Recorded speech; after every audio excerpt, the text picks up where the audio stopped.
Hello friends, GST expert की class में आप सभी का बहुत बहुत स्वागत है।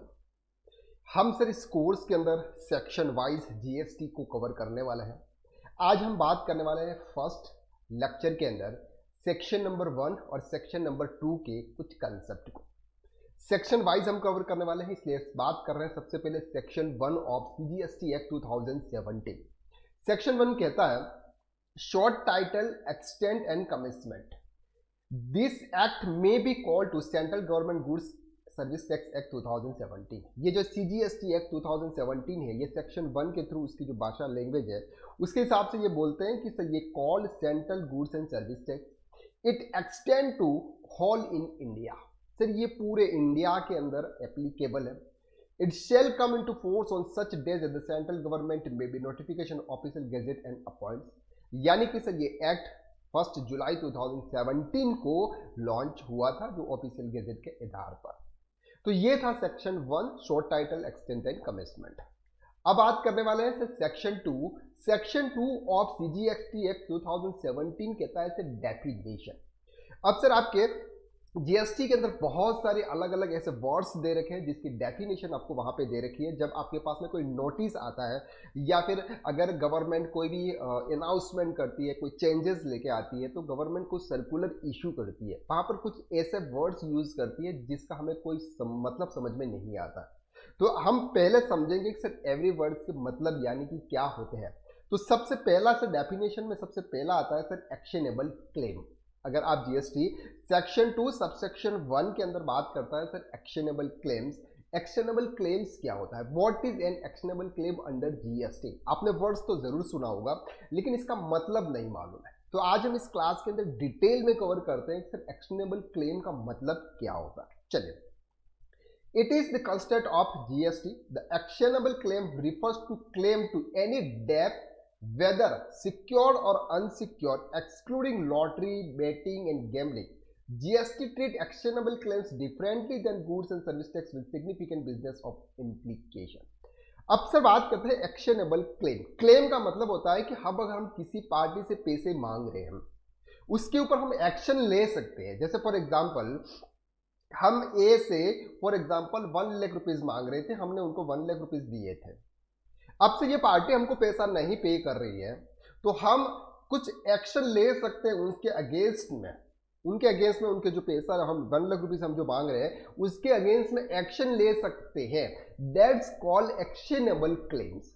अब एक्शनेबल क्लेम्स एनी डेप्थ यानी कि जो भी सर आपने पे किया हुआ, आप जो लाइबिलिटी सामने वाले पर्सन के लिए जो लाइबिलिटीज है उसके लिए सर आप क्या कर सकते हैं, क्लेम कर सकते हो कि सर ये पैसा मेरा है, इस पार्टी ने हमको नहीं दिया है। That's called actionable claims. अब सर एक्शनेबल क्लेम्स जीएसटी के अंदर किस तरह से टैक्सेबल है, यानी कि सर एक्शनेबल क्लेम्स के ऊपर भी जीएसटी एप्लीकेबल है, ये किस तरह से टैक्सेबल है, ये हम इस क्लास में कवर करते हैं। अब बात करते हैं sir what is the example of actionable claim. Sir कुछ एग्जांपल्स आप बता दीजिए जिससे हमको समझ में इजी तरीके से आ जाए। सबसे पहला है सर आउटस्टैंडिंग इनवॉइसेस। सर अगर हमने किसी पार्टी को गुड सेल्स किया, वो हमारा पेमेंट सर आउटस्टैंडिंग है, हमने उसके जीएसटीआर 1 के अंदर शो कर दिया, उसने जीएसटीआर 3B के अंदर उसकी इनपुट टैक्स क्रेडिट भी ले ली, लेकिन सर उसने अभी तक हमको पेमेंट नहीं किया हुआ है।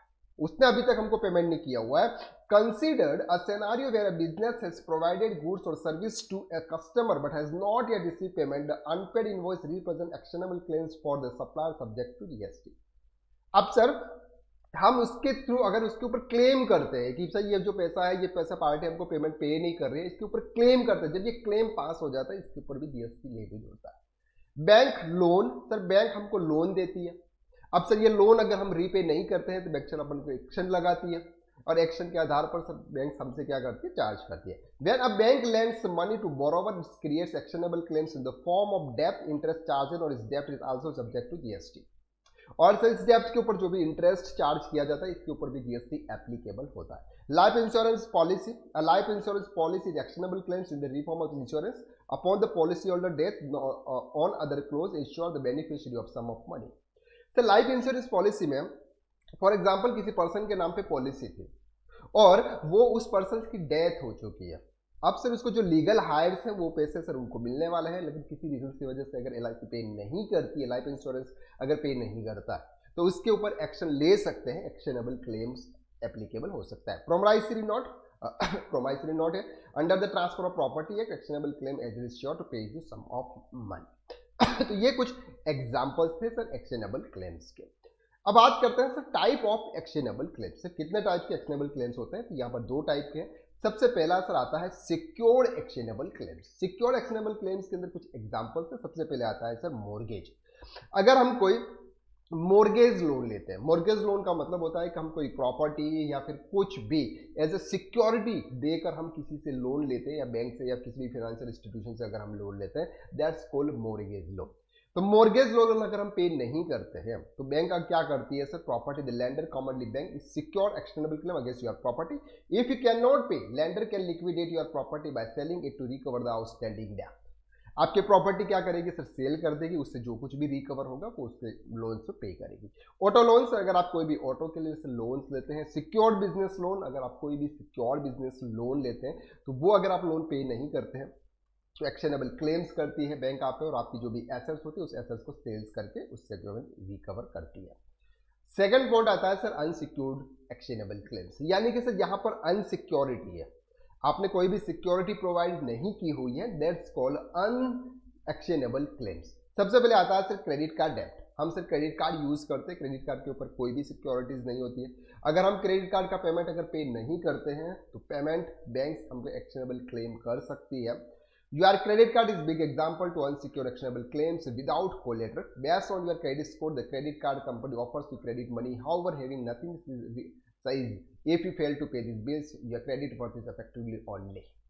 सिर्फ आपका क्रेडिट स्कोर आपका इफेक्ट होता है, बाकी और कोई नहीं होता है। पर्सनल लोन सर, अगर आपको कोई भी पर्सनल लोन मिला हुआ है, कोई भी सिक्योरिटी नहीं है। सर अगर आपका ट्रेड क्रेडिट्स हुआ है तो वहां पर भी आपको कोई भी सिक्योरिटी नहीं है। तो ये जो एक्शनेबल क्लेम्स है ये अनसिक्योर्ड है, यहाँ पर कोई भी सिक्योरिटी प्रोवाइड नहीं की जाती है। अब बात करते हैं mode to transfer actionable claims. ये जो एक्शनेबल क्लेम्स है ये किसी और पर्सन को ट्रांसफर कैसे किए जाते हैं? पहला आता है sir by assignment. The claimant transfer the rights to the actionable claims to another party who becomes the new claimant. मतलब सर ये है कि फॉर एग्जांपल हम ए से पेमेंट मांग रहे थे, बी सर एक पेमेंट मांग रहा ए से, लेकिन सर बी बोल रहा है ये पेमेंट मुझे नहीं देगा। उन्होंने अथॉरिटी दे दी सर सी को कि आप ए से ये अमाउंट क्लेम कर लेना और मुझे दे देना, इसमें आपको जो भी कमीशन है वो कुछ भी मैं आपको पे कर दूंगा। That's called assignment. असाइनमेंट के थ्रू अगर आप किसी को भी अथॉरिटी दे रहे हो कि सर उससे आप पेमेंट रिकवर कर लेना। डायरेक्ट नेगोशिएशन, नेगोशिएशन यानी कि बातचीत के द्वारा। It involves the negotiation of negotiable instrument act like a promissory note where the claim is transferred to the new holder throughout the endorsement। यहाँ पर सब न्यू होल्डर्स को ट्रांसफर कर दिया जाता है। तो जब आपका एक्शनेबल केस किसी अदर पर्सन को ट्रांसफर किया जाता है तब आपका जीएसटी एप्लीकेबल होता है। तो GST scope and how to transfer actionable claim treated.